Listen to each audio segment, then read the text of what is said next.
is fully autonomous drone that works on behalf of John and the team at Woodard Construction. So John, if you want to say a little bit more to the president about how you've seen that experience been? We have to go out in the field and survey. 25 years ago, we didn't even know what a cell phone was. 2 weeks of data collection. We look today and we can actually, just our life is kind of evolved around the technology. It's life-changing.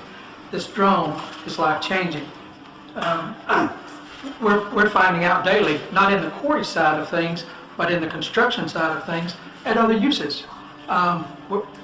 We've actually started 2 other businesses up off the same drone, just using it in a different way. So it's And yet right now drones are becoming very powerful too. I see where they're lifting people. I don't know about the level of safety there, but when I see that, but also I guess they're going to be lifting very heavy material at some point. Yeah, there's an initiative with other companies underway to effectively have delivery being done by drone. This drone in particular is about just being able to collect aerial intelligence in a seamless way and being able to deliver that to the user in a way that they weren't able to accomplish before. So John's able to get that work done in literally minutes after the drone flies, versus usually it will take him days of just manual labor to be able to accomplish that same work. Fantastic job. Thank you, sir. Thank you very much. Thank you. Thank you. Thank you. Yeah, pleasure. Randall? Yes, Mr. President, I'm going to tell you everything you need to know about 5G technology in about 2 minutes, okay? Guys like Jeff Immelt, various Internet of Things, drones, autonomous cars are going to require a whole different level of speed and wireless networks. If you come over here, this is a residential neighborhood. If you want to get the kind of speeds required today, these lights are fiber. We have to take fiber to every one of these houses to get that kind of bandwidth. What 5G does, says forget about all that fiber out here. Get fiber to this small cell, which Marcelo is going to show you here. This small cell will broadcast this kind of bandwidth to all these homes, okay? You no longer need to run fiber anymore. So you can have speeds that are multiples of what the fastest cable technology can deliver today into the home with wireless technology. If you move into the city, what's happening? If you want to get that bandwidth in there, the same thing. Fiber run to every one of these buildings. It takes a long time digging up roads, bridges, and sidewalks and so forth.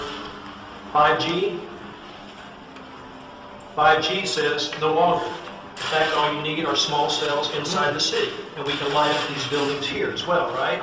And then as you move to Wi-Fi, we have Wi-Fi deployed in these buildings all over the place, so customers moving in and out of a Wi-Fi arrangement. You can see the old big cell technology sitting on top of buildings, broadcasting throughout the city. But down the street level, the customer is being put on whatever network gives them the fastest speeds. This could be an autonomous car, it could be any number of things. And so as the car moves, it gets moved back and forth between the networks into another 5G deployment, and you're getting these kind of multiple gigabit speeds throughout cities without all the fiber having to be deployed into all these buildings. Really accelerates it, makes us get to the market much faster. So 5 years ago, 10 years ago, you couldn't have even imagined Wouldn't have this. thought about it. No, sir, we would not have. And this is 2018, we'll deploy this kind of configuration, and the companies in here are, and in 2020, it becomes mobile. And so this handset would be getting these speeds. So there has to be a tremendous construction saving too, ultimately. It's a huge construction saving. You don't have to deploy all this fiber. And you see this little cell site here. You're going from deploying these big cell sites and towers to deploying these all over cities. That's what Marcelo is going to show you, what this technology looks like now. So, Mr. President, if I can summarize 5G, is $275 billion of investment in the next 7 years, the creation of 3 million new jobs, and a contribution of $500 billion to the GDP of the United States. What is different between 4G and 5G? 4G, those were enormous towers that look quite ugly. We're going to move to deploy millions of this, hundreds of thousands and then millions of small cells all over the United States. The problem that we have is it takes us 1 year to get a city to give us a permit, but it takes us 1 hour to install them. And unless we can install them real fast, we're going to lose that leadership that we have today. Those huge towers, all it is now, is just a small cell. You put this on the utility poles, you put it in the cable strands, and that's all we need in order to live. So when people ask about 5G, But they're mostly local permits you need? basically we run into trouble with cities, municipalities, counties. Each one has its own idea of how much they should charge, how long should it take. How much is a federal permit? How long does that take? Well, this mainly will go down to the cities. We're working quite well with the FCC. To a problem with certain cities. There's some cities that takes 30 days, there's some cities that takes 2 years, so it's impossible to do. So this is why we need to fix this. And that's what 5G, when everybody talks about 5G, Well, we can do a recommendation to the cities all over the country to get it going, and Gary, maybe they can move it faster. Because this is truly a great process, but why don't we do a very strong letter of recommendation so they can get it done much faster? And we're doing that all over the country. You know what, shot clocks, the FCC at one time put in place to deploy these kind of cell sites, shot clocks. You have 180 days to get a permit done or accepting a permit. Something similar is going to need to be done. But we're doing that with highways. It would take sometimes 15 to 20 years to get permits to build a small road or a highway. And we're going to bring it down, try to bring it down to 1 year, maximum 1 year.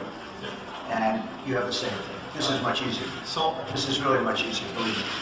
the US is a leader in 4G. We launched 3G. And every country, China, Europe, is basically streamlining the process to get there So faster. this will be going into many other countries. By other companies, by you, by No, whom? we only operate in the US, and our goal is to basically, we want the US to lead 5G because of the speed, because of the job You creation. will if you can get your permits. Absolutely. China has much less trouble getting permits. Okay? Central government. Hi, this is John in Los Angeles. It's October 22nd, 2017, about 10 o'clock in the morning, and I'm at a park in Dominguez, California here. That was a little religious ceremony they got going down there. So I'm looking around the park, and I'm looking at this. Look at this. This is a microwave cell tower, guys, right out in the open, where anybody can walk up to it. People are being hit by it that are playing in the park and all this stuff. And I'm gonna show you the signs here, wide open. Look at this. You can freeze frame the video if you want to read some of this. I won't stay on it too long, but just take a look at this. Look at this. Yeah, you really want to salute this. They're microwaving the piss out of us all, and they're disguising it as this. This is what they do. They put the flag on things so you trust it. Well, I don't trust it, all right? Put the flag on things so you trust it. Well, I don't trust it. Tour guide said that one of the reasons they wanted to build the data center in Utah was because of the patriotism of people from Utah. Yeah, that was one of my questions is, why did you come here? And his response was, the electricity is cheap and the people are patriotic. And I read that as a code word, is that nobody's gonna ask any questions. And that kind of sat with me uneasily, that in my opinion, patriotism is questioning your government consistently. The idea that we're just sheep out here and we're not going to care, I think is, even though we're a very conservative state, I think a lot of people would bristle at that idea. Put the flag on things so you trust it. Well, I don't trust it. One of the most shocking things that I found thus far in all the inspections that I've performed for people so far. And here we are on the roof of an architecture firm in this beautiful space that this person lives in. I'm going to show you the first thing right here. Stay back. Radio frequency energy may exceed exposure limits. This person just found out recently that they have cancer, and they've actually been helping their son for the last year or so, who's 25, who also has cancer. And I'm going to show you what is behind this building, and I'm really, really shocked. So here we go. Here's this door, and we're gonna just step in here very briefly because it's really intense in here. So this is cell phone towers. Look at that. It's unbelievable. And again, I'll show you the meter. Sitting here right outside these people's driveway. Now this is also extremely hard to believe. I've now driven down almost a full block, right next to the telephone pole, down a full block, and check this out. I'm going to show you the meter reading, and the meter is still up at 2 and 3 volts per meter in the red on the left-hand side at the peak. Benjamin Rivas has worked on cell phone towers for 14 years. Physically burned my hand. The burn is a work injury you can see. What you see here is what I would call an everyday crime.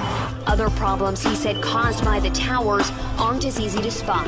Depression, and I get headaches from time to time, and mood swings and stuff. Here's what I consider, in my personal opinion, another crime scene. And I don't think I'm being dramatic saying this. Here's the cell phone tower. I want you to notice where this is located. Literally in the parking lot, right next to these stores. There's human beings working in these stores and eating in these restaurants all day long, and there's a cell phone tower right there that's hitting 1,000 microwatts per square meter, depending on the pulses that are coming off the tower. I'm across the street, as you can see. I wouldn't even want to guess what the radiation exposure is inside of those stores there. And I have the meter set on average, which you can see here, it says RMS, which means microwatts per square meter average power density. This is 800, 900 microwatts per square meter. It goes even higher. Once again, biological effects start at 3.4 to 6 microwatts per square meter average power density. 52-year-old Sanjay Kasliwal is counting the days now. Incurable brain cancer due to radiation from mobile phone towers in his neighborhood has reduced life to little more. His brother has been termed luckier, sent to the US for brain surgery, but both of them know hope fades. I have written to all possible government offices to find out what sort of control are they doing or what sort of an audit is being done, and it seems everything falls on deaf ears. Nobody is concerned. Experts say the area the two men live in faces radiation from mobile phone towers equivalent to living in a microwave oven 19 minutes a day. So the levels were somewhere between -18 to -20 to 20 dBm also over here, and the radiation levels are very high for prolonged exposure, almost about 100 times higher than what is recommended for continuous safe exposure. And there are 2 cancer cases which have been reported in this house. There's even a dog has got cancer. 4-year-old Charlotte Holmgren has a bedroom view that nearly everyone in Little Silver, New Jersey is talking about. Do you know what that is? Tower. This cell tower is just 120 feet from her home. I'm scared to death that she's going to wake up with cancer or reproductive issues. Charlotte's mother, Alicia Holmgren, says the 95-foot structure was built within a week in May, smack in the middle of town, with seemingly no warning to residents. Homeowners in one Long Island town are preparing for a fight. 2 dozen cell phone repeaters installed in front of their homes. It was done legally, but residents say they were never told that it was happening. CBS 2's Carolyn Gussoff reports now from Woodbury. The view from Denise Tufano's Woodbury home abruptly changed last month, towering on her front lawn a cell phone repeater. I could not believe this was actually happening. I said, how could the town permit this? How could they do this to us? She and Woodbury neighbors fuming over the placement of 22 cell repeaters for Verizon in front of homes on what's technically public property without notice or compensation. You couldn't give me $10 million for this, okay? There are potential health risks to these. They are aesthetically not pleasing. There's also the devaluation of our home properties. 5G technology promises faster service, but the jury is out on constant exposure to its radio frequency radiation.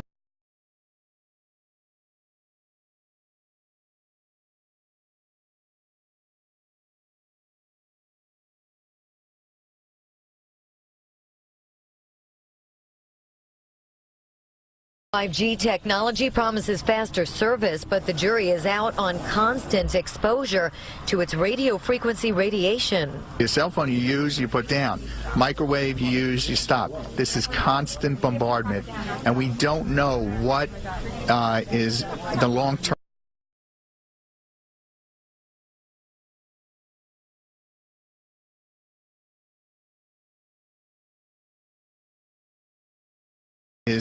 long-term effects. Residents say their cell service was good enough. Put them in a commercial area. We don't need it. And you know what? We should have at least been asked. I don't think the health of my children is as important as my cell phone service. When CBS 2 asked the town of Oyster-based supervisor why here, he showed up at this protest and was peppered with residents' demands. They have no place in front of homes in residential neighborhoods. Now, what about the ones that are already up? The ones that Excuse me. New to the Post, Joseph Saladino says the town's hands are tied by federal rules that cut local governments out.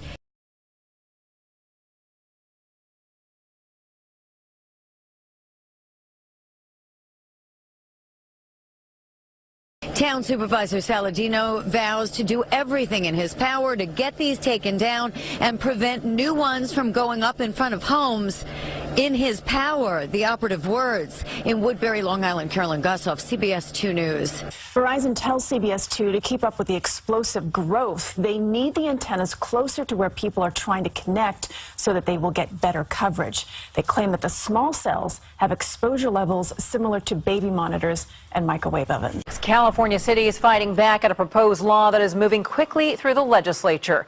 They say it would allow phone companies to put up new antennas in your neighborhood, whether you like it or not. KPIX 5's Phil Matier in Walnut Creek. And Phil, today you heard some of the opposition in Sacramento, right? That's right, and a lot of it is based on what you see around us here in Walnut Creek. You're walking down the street in the downtown of your little town, and you maybe one day will look up at a street lamp like this, and sitting on top of it is something totally unexpected. A cell phone antenna. Here's the story.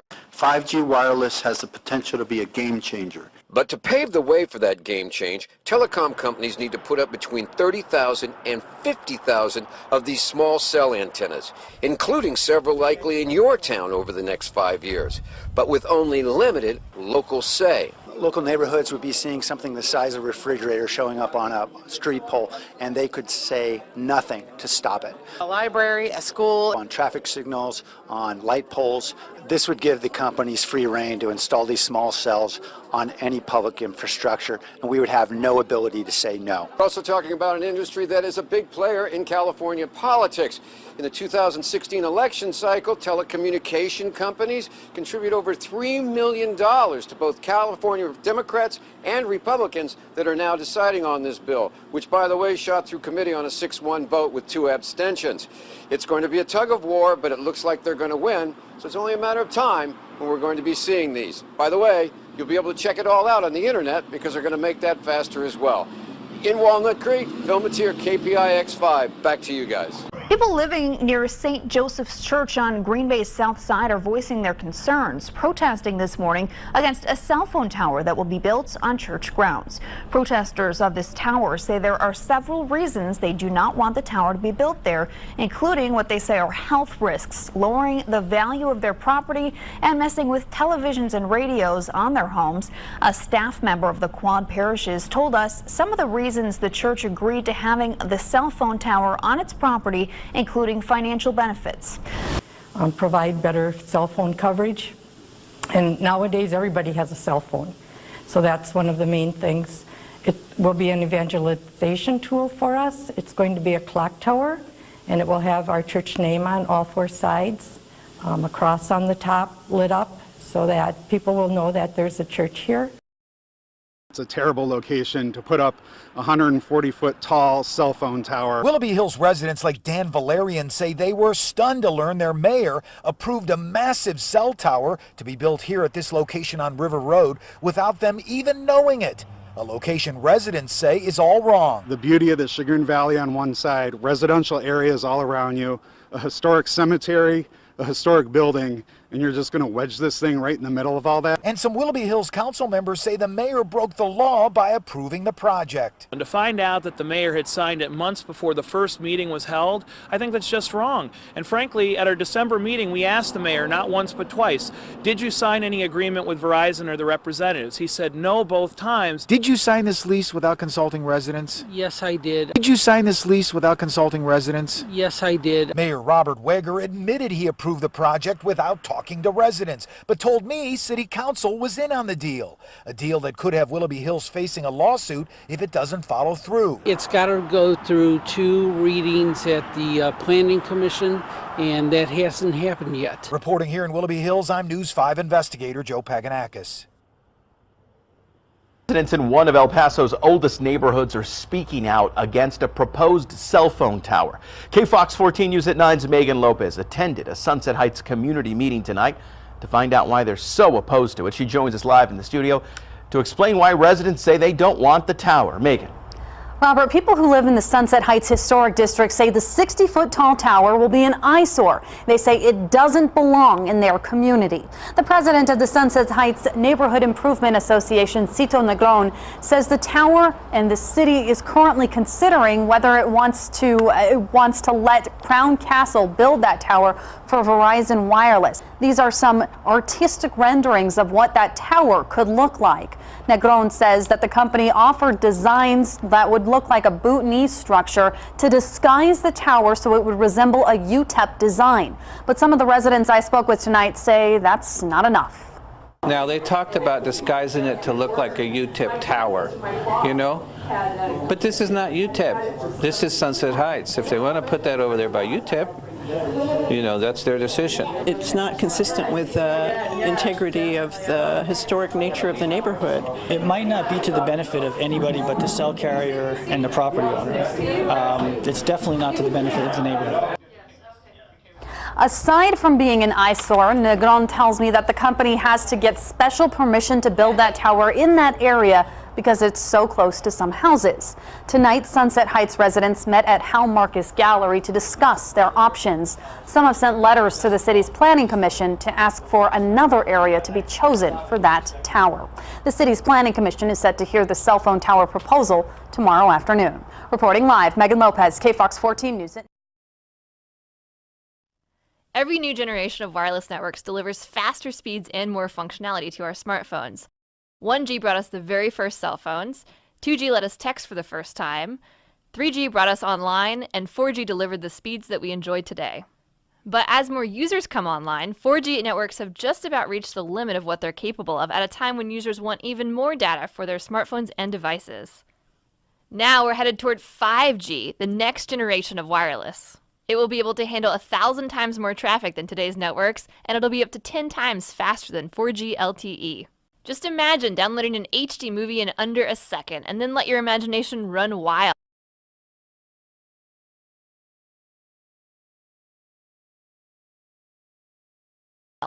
5G will be the foundation for virtual reality, autonomous driving, the Internet of Things, and stuff we can't even yet imagine.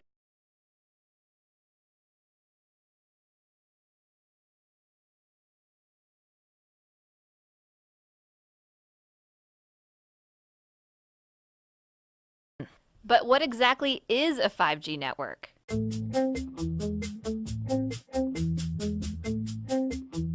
The truth is, experts can't tell us what 5G actually is because they don't even know yet.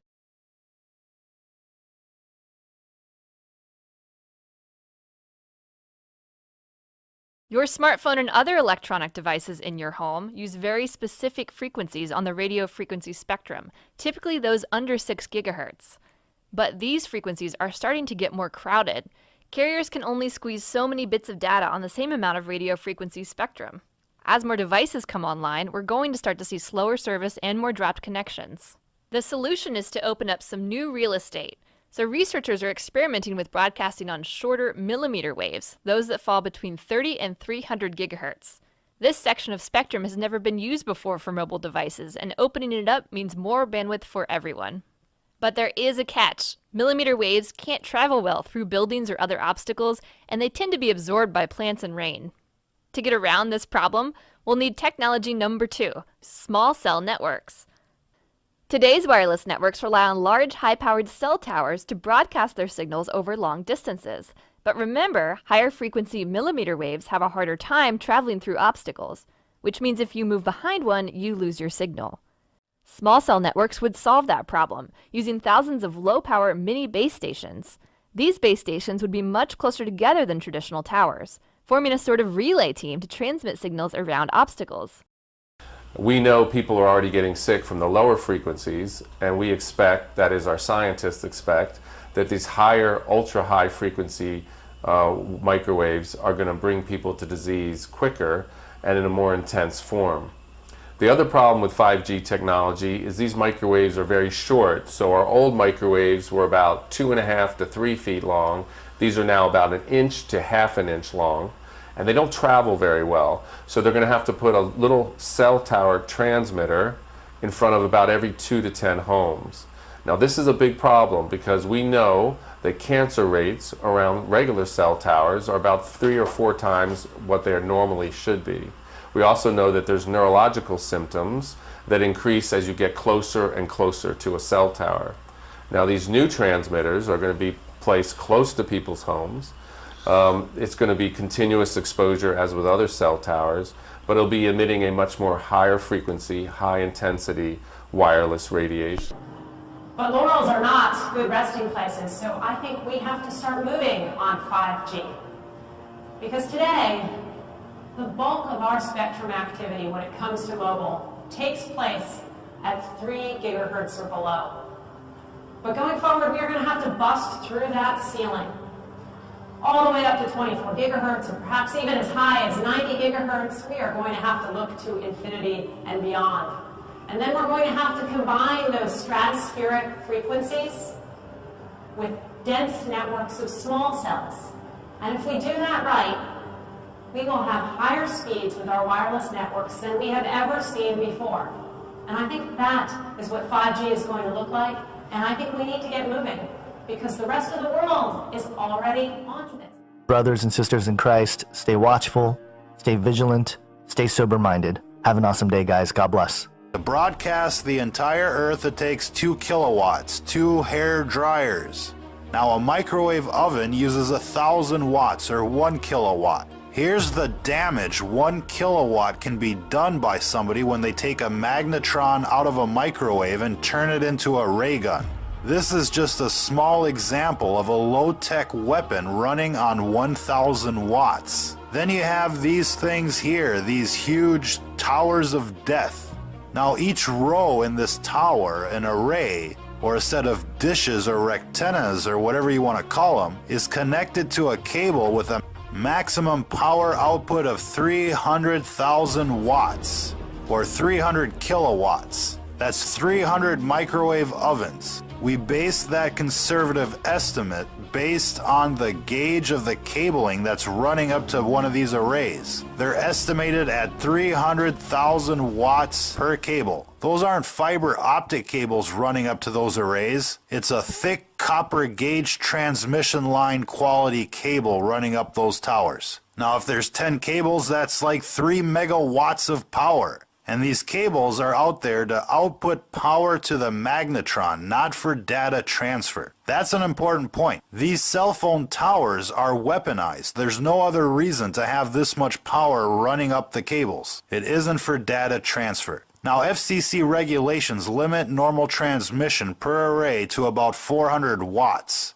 To put that into perspective, 1 watt from your phone can go 25 miles to the nearest tower. A 1,000 watt magnetron on a stick can blow shit up. And these towers have a 300 kilowatt power line running up to each rectenna. And who knows, there could be an amplifier at the top of these towers that steps up the power even more. The point is here, ladies and gentlemen, is that these companies like Lucent and Google could turn up the juice at any time and nuke a town. They could nuke the entire country without any warning. These service personnel playing the role of an unruly mob at Georgia's Moody Air Force Base are about to fall prey to an invisible ray. The hulking panel atop this Humvee is part of what the U.S. military calls the Active Denial System, or ADS. It's designed to incapacitate enemy combatants with an unnerving, non-lethal sensation of intense heat. Watch as the ray silently strikes and scatters the crowd. The Active Denial System has 3 great characteristics. First of all, it's safe. Second, it's effective. And third, it has a tremendous range compared to the other non-lethal weapons that today's warfighter has. This is the heart of this 100 kilowatt transmitter. This is the gyrotron. 200 kilowatts of electricity is fed in, and 100 kilowatts of radio frequency comes out. That millimeter wave energy comes out an aperture underneath the main reflector, hits the subreflector, which illuminates that main reflector and sends a roughly antenna-sized beam downrange. Those holes that you see in the antenna are for the cameras and other visual equipment that the operator uses so that he knows exactly where that beam is going. It's operated by a joystick. The operator looks into the console, sees exactly what that antenna is aimed at, moves the joystick left, antenna slews to the left, same way to the right. Then when there's an individual who's identified as a troublemaker, he has a cursor. He can put that cursor on that individual, pull the trigger that's on the joystick, and the energy is sent downrange at the speed of light. The electromagnetic radiation released by the active denial system is similar to the microwaves in your microwave oven, in that it causes the water molecules in the target to become excited and heat up. But that's where the similarity ends. The ADS is designed to heat only the very surface of the skin. It does this by outputting only the carefully chosen radio wave frequency of 95 gigahertz. Even though it can easily penetrate clothing, the ADS generates a much shorter and safer wavelength of radio waves than those used in microwave ovens. The active denial system millimeter wave directed energy beam reaches 1/64th of an inch into human skin. So that is the outermost layer of the skin, roughly equivalent to about 3 sheets of notebook paper. It is essentially affecting the pain nerves in the outermost layer of the skin, heating them up and causing an immediate repel effect. Even these stoic servicemen, aware of what's about to happen, engage, can't help but flinch when they feel the heat. This is the first time I've experienced the beam from the active denial system, and it feels like an intense warmth feeling, kind of similar to opening a very hot oven door, and it's a compelling feeling that you want to get out of the way of this beam. If you were not expecting this, it would definitely shock you and make you want to move.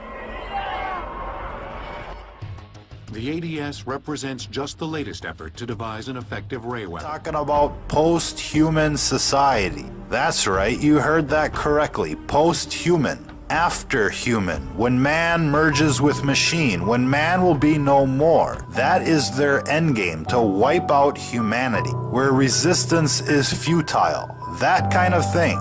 That's what they're thinking about. That's what they want to bring into the world. And that brings us back to what we were talking about yesterday. The weaponization of cell phone towers. To recap that discussion, a cell phone tower is a giant microwave oven on a stick. Cell phone towers use a magnetron or an oscillator like a microwave oven to make microwaves. That's how they communicate. Radars use the very same technology. That part that's beaming into the dish is a magnetron, just like a microwave oven and just like a cell phone tower.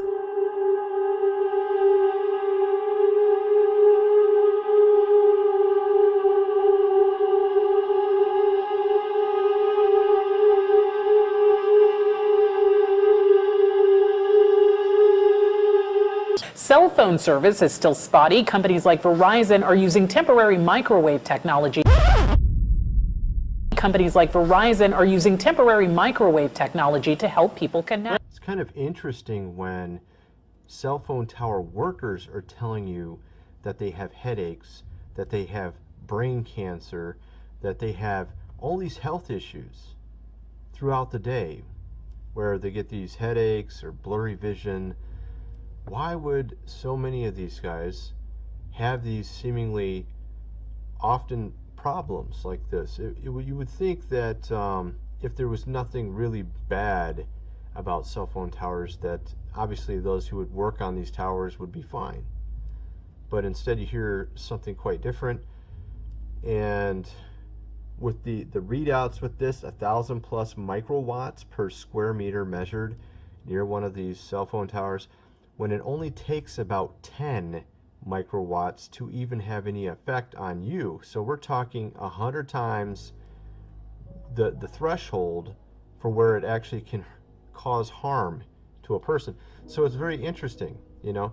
Some people have mentioned that when they've lived near cell phone towers that they've had headaches and depression, and this is also something that these tower workers have mentioned as well, having even depression from doing this. So this also begs the question of whether or not these patents I've shown in a previous video really are something that is being used on some of these towers to where it can actually influence you. These frequencies that they use can cause certain types of emotions and certain types of feelings.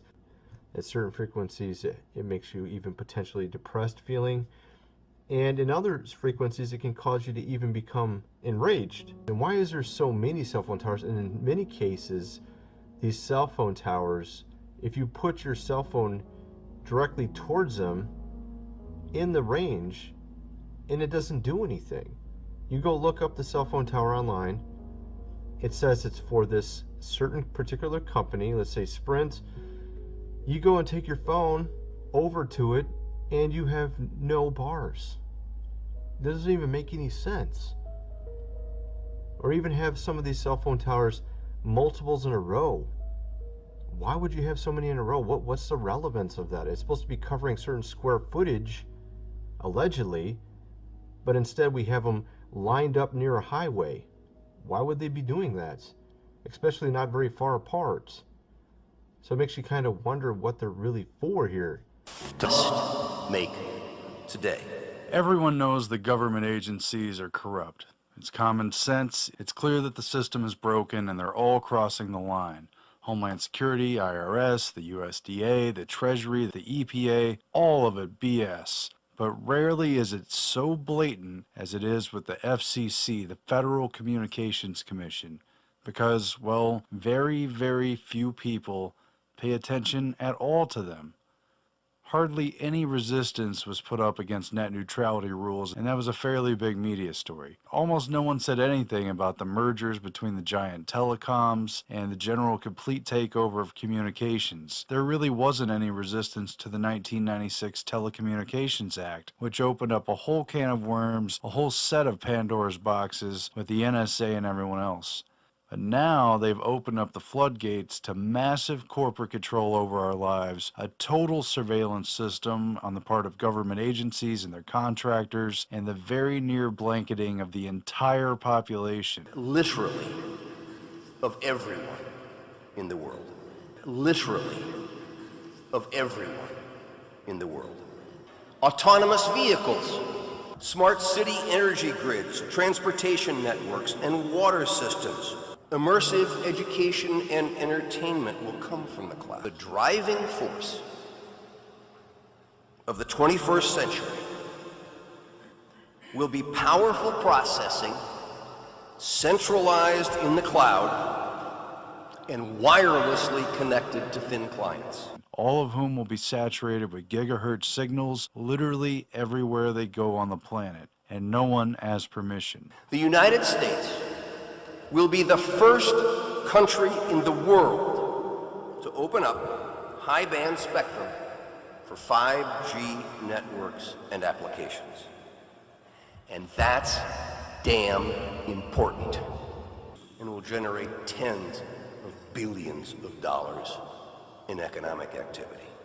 Big surprise, since this FCC chairman, now a former chairman, who was appointed by Obama, big surprise since he used to be the president of 2 industry lobbyist organizations. Tom Wheeler was formerly president of the National Cable and Telecommunications Association and the CEO of the Cellular, Telecom, and Internet Association. Chairman Wheeler put the entire fixed and mobile broadband industry under a stricter regulatory regime. He has done so many things that have angered his former employers at the NCTA and CTIA have sued the FCC during his tenure. He explains his actions by saying, "I used to be an advocate for corporate interests, and I hope I was a good one. But today, my client is the American people, and I want to be the best damn advocate for the American people that I can be." So he represents the industry, he got appointed to the position, and he just fox and henhouse the whole thing. He just prostituted it all. So it's no wonder that he gives a no-holds-barred, full-force push to usher in 5G everywhere upon everyone, to swiftly and fully silence any and all dissenters, to ignore all the real questions, and to make sure that the safety data, to make sure that safety studies don't even happen. Unlike some countries, we do not believe that we should spend the next couple of years studying what 5G should be or how it should operate. We won't wait for the standards. Turning innovators loose is far preferable to expecting committees and regulators to define the future. And to make sure that questions about the biological effects of non-ionizing radiation are kept to an absolute minimum, off the table, out of the public eye, and nowhere near the FCC conversation. How many people have to die from brain cancer before the federal government puts warning labels on cell phones? It's time to tell the American public the truth. Wireless causes cancer and killing hundreds, and you don't care. You don't give a damn. Because they're going to rubber stamp this thing right through, no doubt about it. They already have. And what else would you expect from a lobbyist? The trade-off gives total power to these companies, to various government agencies, and to anyone in between who's interested in spying, hackers. It opens it up for everyone. And as technology races forward in what is already a world dominated by cell phones and people looking lost into little screens, it will now be completely saturated with high-speed connections. The next generation of wireless must be mobile fiber, 10 to 100 times faster than what we're used to today. We need to speed the deployment of 5G here on our shores. Yes, 5G will connect the Internet of Everything.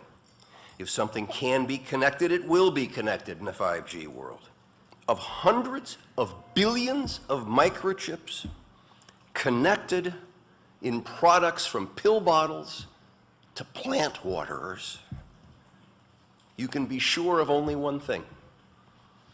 The biggest Internet of Things application has yet Every to be single imagined. device and appliance in manufacture is being fitted with a two-way communication device, and it sends data back. Spying and surveillance is completely built in. It's a total default, and it's the given. Location tracking, health data, audio and visual recordings, text, and everything else is going to be continually collected. And Tom Wheeler of the FCC freely admits it. He thinks it's great because it's going to make everything faster, and it's going to make more money.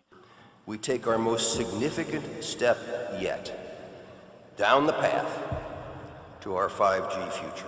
Others have covered it as well, but this is an issue that is not well known enough. 5G is a huge upgrade to the system. It is a complete overhaul compared with 3G and 4G. It's not only dramatically faster speeds, which is what they're going to play up to sell it to consumers and tell everyone what a great convenience and advancement that it is, but it is also a literal complete infrastructure overhaul. Now, to make this work, the 5G build-out is going to be very infrastructure intensive, requiring massive deployment of small cells. The big game changer is that 5G will use much higher frequency bands than previously thought viable for mobile broadband and other applications. Such millimeter wave signals have physical properties that are both a limitation and a strength. They tend to travel best in narrow and straight lines, and they do not go through physical objects as well.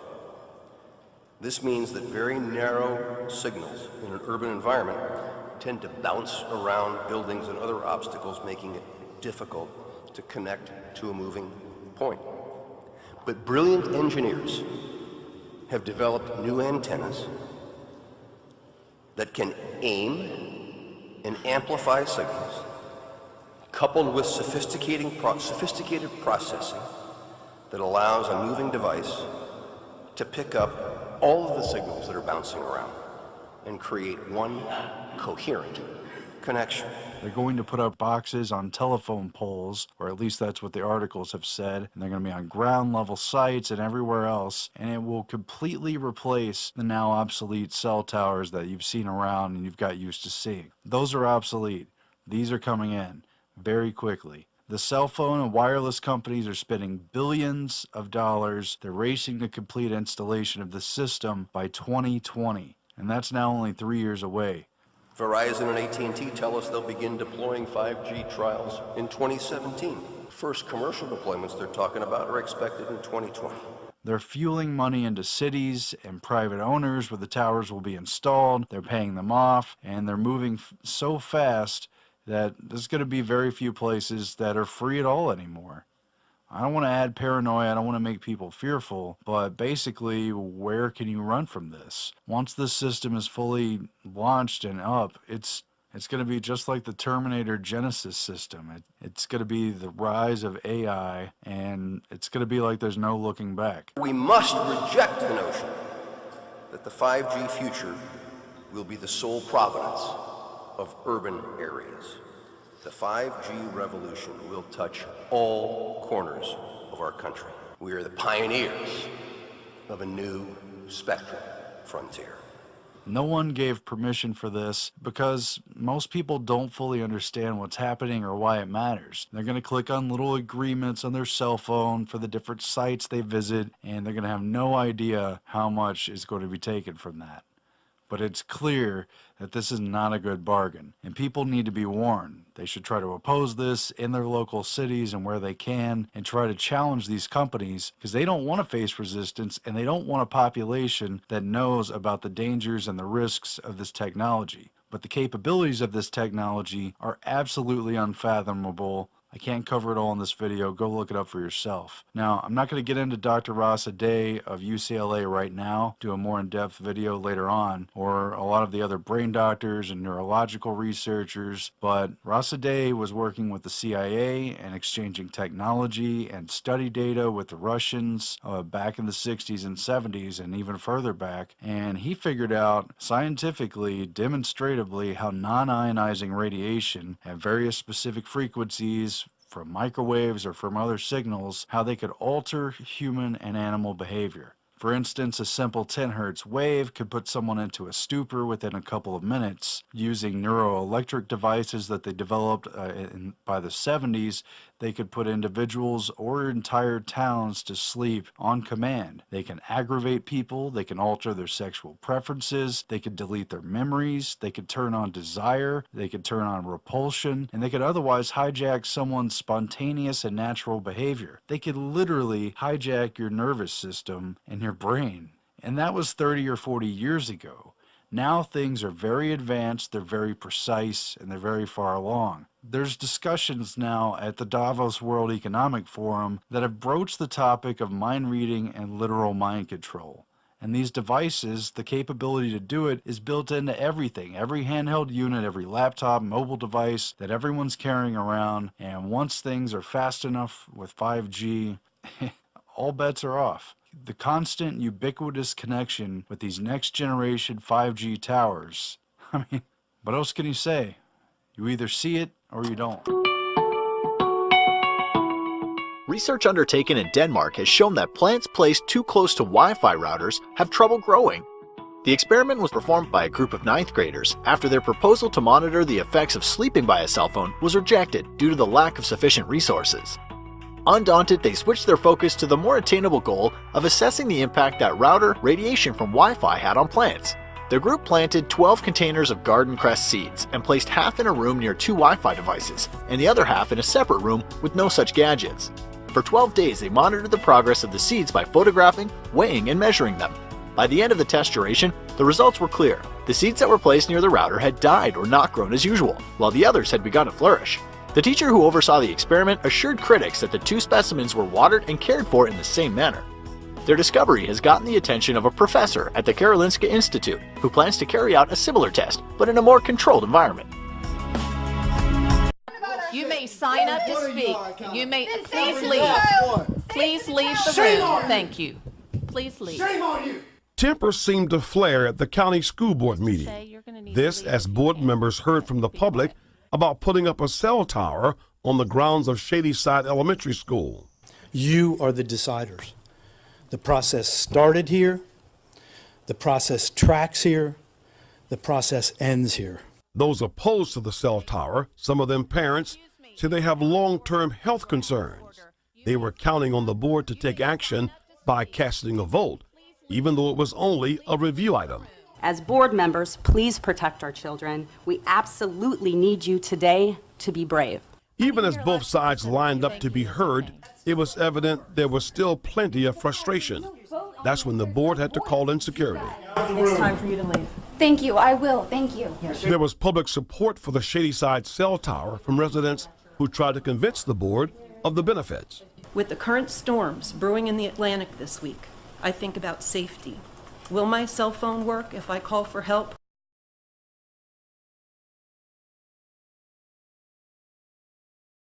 I think about safety.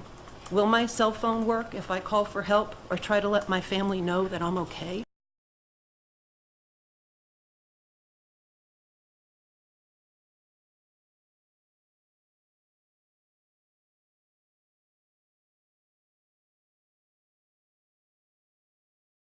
Please do not let the financial agenda of these small few in our community bully this board into backing out of this plan.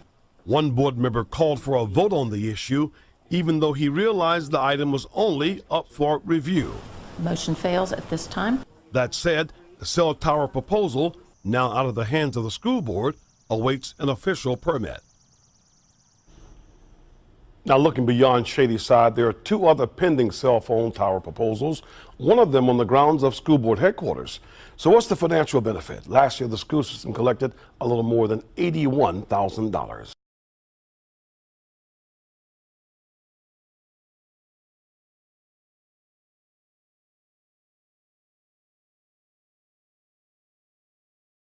Live in the studio, Tim Tootin, WBAL, TV 11 News. Of all the places in Shadyside, why are you trying to put a cell phone tower in my kid's playground? There's like 1,000 other places you can put a cell phone tower. This is ground zero for the best possible opportunity to create. I understand, but the point I'm making is this. You're asking why I can't go somewhere else, right? You're asking why can't I go like a mile away or 2 miles away? Yeah, you're saying the answer is this is the best place to fill the hole in the network.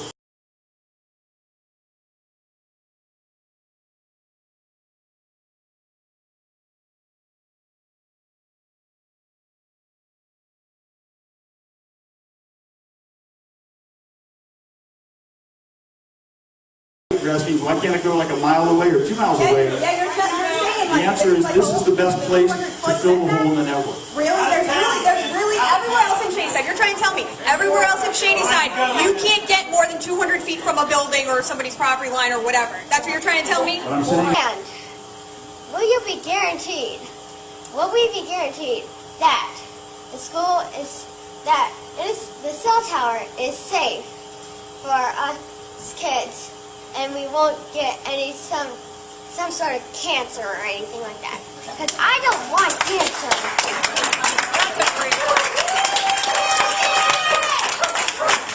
Can I ask what grade you're in? What? What grade are you in? 5th. You're in 5th grade. Yeah. Okay. Going into 5th. When my son was 9 years old, in the 3rd grade, he was diagnosed with leukemia. He went to a school where there was a cell tower within 300 or 400 feet from his elementary school, it's Forest Hill Elementary School in Fairfax County.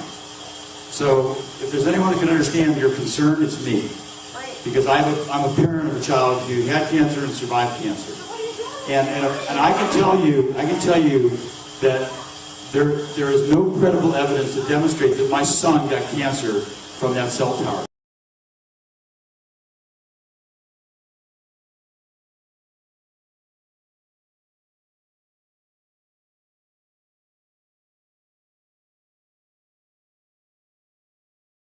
That there is no credible evidence to demonstrate that my son got cancer from that cell tower. Because the reality is that there's no evidence to show that that was harm. And I wouldn't have been if they were present.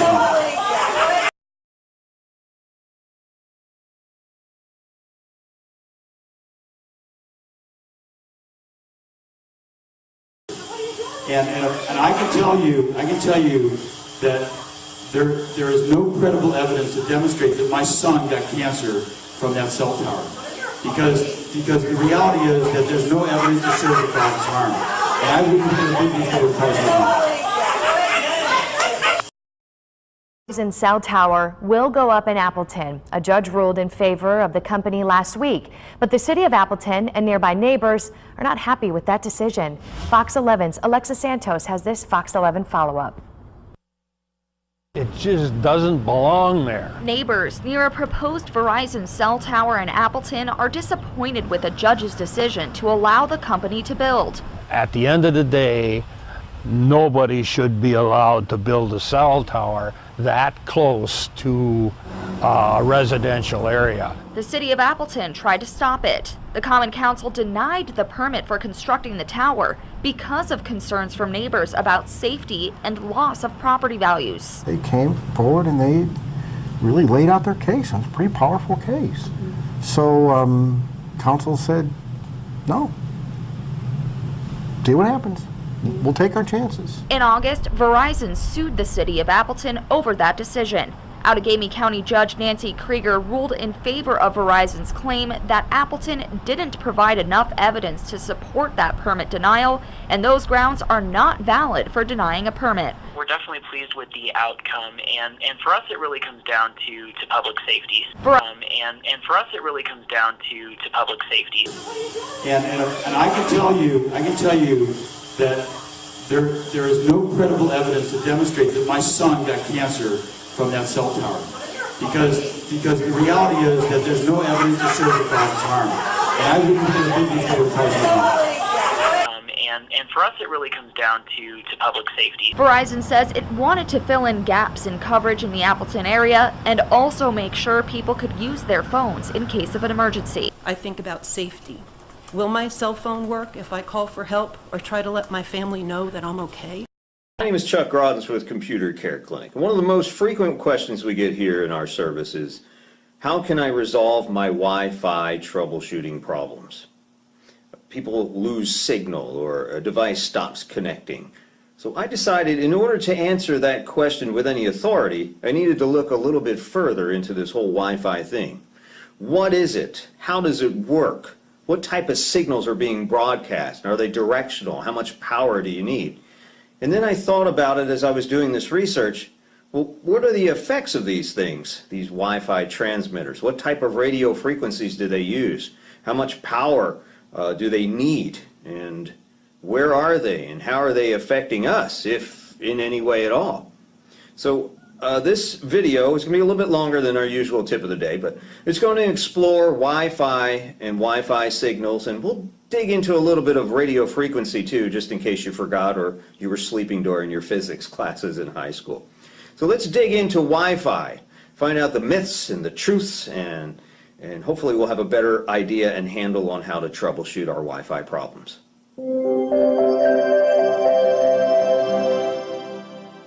Let's first look at an oversimplified view of the electromagnetic field, or EMF radiation spectrum. EMF radiation can be classified from very low frequency, which has a long wavelength, to very high frequency, which has a short wavelength. The sound waves humans can hear are a form of very low frequency EMF radiation, with one single electromagnetic wave cycle or wavelength longer than a football field. On the high frequency end, you can find things like X-rays and gamma rays with a wavelength smaller than an atom. Radio waves and microwaves are forms of electromagnetic energy that are collectively described by the term radio frequency, or RF. RF emissions are discussed in terms of energy, radiation, or fields. Radiation is defined as energy traveling through the air in form of waves or particles. Electromagnetic radiation can be described as waves of electric and magnetic energy moving together or radiating through space. These radiation waves are generated by the movement of electrical charges through a conductive metal object, like an antenna. For example, the movement of energy in a radio or television or cellular base station antenna generates electromagnetic waves that radiate away from the antenna and are eventually intercepted by a receiving antenna, such as your rooftop TV antenna, a car radio antenna, or an antenna integrated into a handheld device, such as a cellular telephone. Frequency is the number of electromagnetic waves passing any given point in 1 second. For example, a typical radio wave transmitted by your favorite FM radio station has a wavelength of about 10 feet or 3 meters and a frequency of about 100 million cycles or waves per second, known as 100 megahertz. So your favorite FM radio station sends about 100 million 10-foot-long RF electromagnetic waves into the air every second. That's a lot of waves. Telecommunication services cannot exist without EMF. Microwave ovens, commercial heating, manufacturing, diagnostic medical services, some medical techniques, and radar are also uses of RF energy. There's also natural RF produced by Earth and space. So we're surrounded by radiation. EMF radiation is classified as non-ionizing or ionizing. Ionizing EMF radiation, like certain UV rays and X-rays, can break chemical bonds, which is not great. That means they can cause cell damage in living things, which is obviously bad for us. RF radiation, as found in radio, TV, cell phone, and Wi-Fi transmissions, is considered non-ionizing. Some sort of EMF radiation is emitted by all technical equipment or devices that produce electromagnetic fields. It's basically anything that gets plugged in or runs on a battery. Power lines, radar systems, communication towers, cell phones, cordless phones, Wi-Fi routers, iPads, TVs, computers, gaming consoles. They all produce some sort of EMF radiation. Well, here's where it gets interesting. All EMF radiation has an effect on the human body. But the question is whether it's a negligible effect or a negative effect, and to what degree. Microwaves are a specific category of radio waves. They can be defined as radio frequency radiation with frequencies from several hundred megahertz to several gigahertz, or thousands of megahertz. One of the most familiar and widespread uses of microwave energy is found in household microwave ovens, which operate at a frequency of about 2,450 megahertz, or 2.45 gigahertz. Sound familiar? That's right. Almost the same frequency your microwave oven uses to heat your food is also used for most cordless phones and Wi-Fi routers. Technically, Wi-Fi channels typically range from 2.412 gigahertz to about 2.472 gigahertz, right in that spectrum. So you might think, aha, that's where my Wi-Fi interference is coming from, my microwave oven. But not so fast. Most microwave ovens are well shielded and will not emit enough radiation to interfere with wireless communications even when they're on. If your microwave is, say, very old or was dropped or damaged in a move, it might have a damaged shield. To be safe, it's probably a good idea to replace it. If you have doubts about your wireless equipment and interference, you could upgrade that wireless networking equipment and your cordless phone devices to the newer 5 gigahertz band, which is way above the 2.4, as long as your wireless devices all support it. Research continues on the possible effects of exposure to RF and microwave radiation. 2.4 gigahertz, as we learned, is far from ionizing radiation, the type that can quickly harm human tissue and cause bad things like cancer. But you can't see or feel any radiation. And what's scary is the long-term effects of exposure to radiation might not appear for several months or even years. It's widely thought the principal effect of non-ionizing radiation, like microwaves, is an increase in the temperature of water in our bodies. Theoretically, it would take an unlikely amount of microwave energy to cause harm to a human body. But as scientists are beginning to study the effects more closely, some people are beginning to change their minds. In 2011, the WHO International Agency for Research on Cancer classified radio frequency electromagnetic fields as possibly carcinogenic to humans, based on an increased risk for glioma, a malignant type of brain cancer associated with wireless phone use. You probably heard about that in the news. Also, 2 areas of the body, the eyes and the testes, are known to be particularly vulnerable to heating by RF energy because of the relative lack of available blood flow to dissipate the excessive heat. Laboratory experiments have shown that 30 minutes to 1 hour of considerably high levels of RF radiation, now we're talking 100 to 200 milliwatts per centimeter squared, which is a tremendous amount of energy, can cause cataracts in rabbits. Temporary sterility caused by such effects as changes in sperm count and in sperm mobility is possible after exposures of the testes to high-level RF radiation. So if you're thinking about having children, fellas, you might want to remove that cell phone from your front pocket. The good news is that typical environmental levels of RF energy routinely encountered by the general public are far below levels necessary to produce significant heating and increased body temperature. But there may be situations, particularly workplace environments near high-powered RF sources, where recommended limits for safe exposure of human beings to RF energy could be exceeded. More recently, other scientific laboratories in North America, Europe, and elsewhere have reported certain biological effects after exposure of animals and animal tissue to relatively low levels of RF radiation. These reported effects have included certain changes in the immune system, neurological effects, behavioral effects, evidence for a link between microwave exposure and the action of certain drugs and compounds, an effect in brain tissue, and effects on DNA. Some studies have also examined the possibility of a link between RF and microwave exposure and cancer. Results to date have been inconclusive. Microwave exposure, when you think about it, is fairly new, but it's growing quickly. Dr. Magda Havas makes some great points regarding our lack of experience with the effects of non-ionizing radiation since it's relatively recent. Cell phones have been around for nearly 30 years, but only becoming widespread in the last 10 since smartphones took off. Wi-Fi has been a thing for nearly 15 years now, growing slowly, but now it's everywhere. And smart meters installed by your local electric company have been transmitting pulses of pretty concerning power for about 5 years, causing a lot of people to take notice. It takes quite a while to formulate a statistically significant health finding, and up to now, there's not a whole lot of evidence or research. Also, Dr. Magdas notes that human exposure to radiation used to be intermittent, but now it's more constant than ever.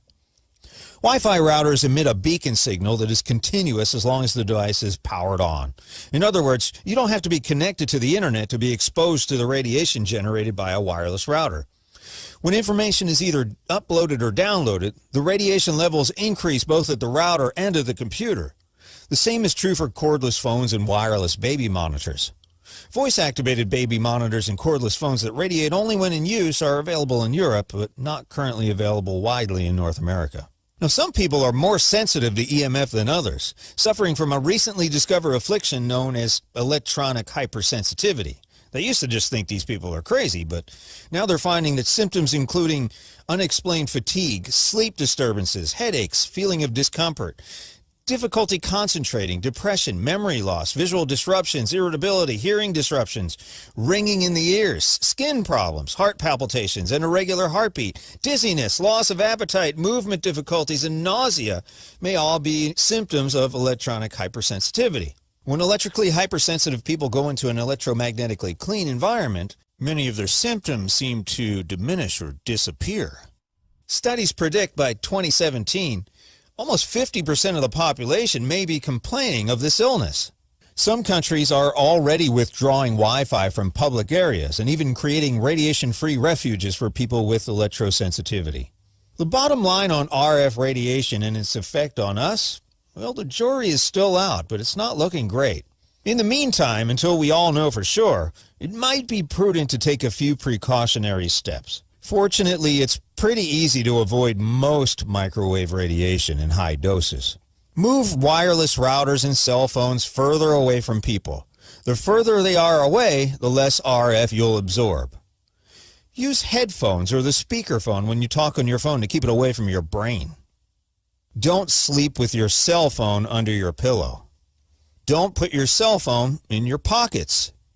And turn things off when you're not using them. Unplug your Wi-Fi router and turn off your phone if you absolutely don't need it at night. So what levels of RF radiation are considered safe, and what kinds of levels are typical? We did some of our own testing with an X-Tech 480836 EMF meter in a typical home and office scenario, and here's what we found. So we took some readings at our store and at our home. First we started at our store. Sorry for the messy workshop back here. And we got close to the wireless router and found that we had some spikes up to 0.6 microwatts per cubic centimeter, which is pretty high. So the question is, we still don't know what this stuff is doing to us, but there's some pretty cool charts at bioinitiative.org citing scientific studies that have already happened, and they have lots of easy-to-read, colorful charts with the potential effects of electromagnetic radiation in the human body. Again, these are proven to be long-term studies. Stuff's still kind of new. This is interesting, too. If you look at these smart meters that everybody's fussing about, I didn't think it was such a big deal until I took the readings myself, and looking at a peak of 37.28, and that's pretty heavy. I mean, that's a lot of power. Now, it's pulsed energy. It's not constant, but this might be hitting you in your bedroom or at your place of work, depending on the location of this thing. And of course, I'm right on top of it here. But if you look at it, you get immune system effects at that type of radiation. So you need to be concerned, if nothing else. We don't know if it's causing any cancer or immune system effects with a pulsed rate like that. Your body does a really good job of healing itself. Also, the microwave ovens. If you get really close, nobody would do this, would stand in front of a microwave oven, but there's considerable amount of energy coming out of a microwave oven. And you're looking at some of the effects that could here, including altered cell membranes. Of course, you wouldn't stand in front of a microwave oven. Most people have more sense than that. Although there is shielding inside, if you get right up on it, there are still some waves, microwaves, that do escape that shielding. So you want to make sure you're backed out. And you see, if I pull away and even leave the room, it gets back to more of a background radiation. Again, this is in our store. We've got Wi-Fi waves and microwaves flying all over the place in here. Now, this is just my laptop, and you can see as it's sending and receiving information, it's jacked up to about 0.2, 0.3, and you can see that there are some possible neurological effects, and that's constant. That's what we're probably doing sitting at our desks every day or at home, and even having these laptops on our laps. For the gentlemen especially, it could affect sterility. So if you're having a problem having kids, you might want to double check your electronic devices. Now, my wife was on a phone call, and look at this, spiking at 7 microwatts per cubic centimeter. And that's huge. I mean, it doesn't do it all the time. We have a pretty crappy signal. We have Verizon in our house, and unfortunately, we're a little far off the beaten path. So I understand the further are you away, the more energy your phone has to use to acquire that signal. As I pull this away from her cell phone while she's on an active call, and this doesn't happen all the time, just when you're on a telephone call, and it's a little less for Wi-Fi, you can see that it gets kind of jacked up periodically. Not all the time, but I mean, these are significant numbers here, this 3 and 4, and you can see on the chart here what this does, even up to 7. And again, this is more constant than the pulsed energy we're looking at. So if you spend a lot of time on the phone, you might have some questions about what is this stuff doing? It's a relatively new phenomenon, only the last decade or so, so we don't have a whole lot of information.